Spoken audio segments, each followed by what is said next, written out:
ভাইয়া, what are you saying? I am saying very clearly, নিজে মুক্ত হয়ে দেশ সেবা করবেন, আর আমি যে বিদেশ থেকে দেশে ফিরে এলাম দেশ আর দেশের মানুষের সেবা করব বলে, তার কি হবে? এদিকে ডাক্তারি করব না ব্যবসা বাণিজ্য করব?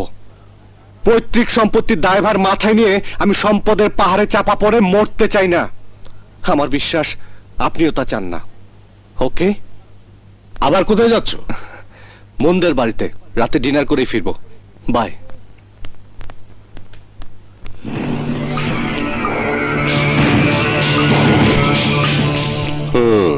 হঠাৎ উইল ফর্গ করার জন্য ব্যস্ত হয়ে পড়লেন কেন চৌধুরী সাহেব? বুঝতে পারছি না, উদ্দেশ্য কি আপনার? উদ্দেশ্য পরিষ্কার, ব্যারিস্টার আসাদ, যার সম্পত্তি তার তদারকিতে ফেরত দেওয়া। আমার ভাতিজা আকাশ মাশাআল্লাহ লেখাপড়া শেষ করে উচ্চতর ডিগ্রি নিয়ে ফিরে এসেছে। এখন সে তার বিষয় সম্পত্তি নিজেই দেখাশোনা করতে প্রস্তুত। জি হ্যাঁ, সেই ঠিক আছে, কিন্তু আসল উদ্দেশ্য আপনার অন্য কিছু। মানে কি বলতে চাইছেন আপনি? আমি যা বলতে চাই, আচার আচরণে, আভাসে, ইঙ্গিতে আপনি তা বলে ফেলেছেন। উইলের কার্যকারিতা শেষ হলে সমস্ত সম্পত্তির মালিক হবে আকাশ।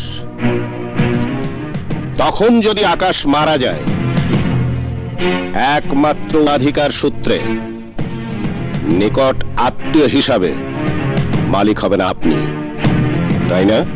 আরে এ তো উইলের কথা। আমি কিন্তু আপনার মনের কথাটা জানি। অ্যাডভোকেট কামালের কাছে আপনি আপনার এই মনের কথাটাকে ব্যক্ত করেননি। কতদিন আটকে রাখবেন আপনি? উইল তো কোনো চিরস্থায়ী বন্দোবস্ত নয়।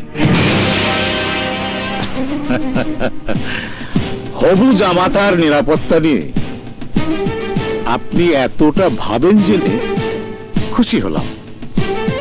এর পুরস্কারও আপনি পাবেন। আমি আপনার কাছে পুরস্কার না, তিরস্কারই আশা করি মিস্টার চৌধুরী। এবার আপনি আইনের পুরস্কার নেওয়ার জন্য তৈরি হয়ে যান mister Chowdhury, and get out. আমিও দেখব কে কাকে কোন পুরস্কার দেয়।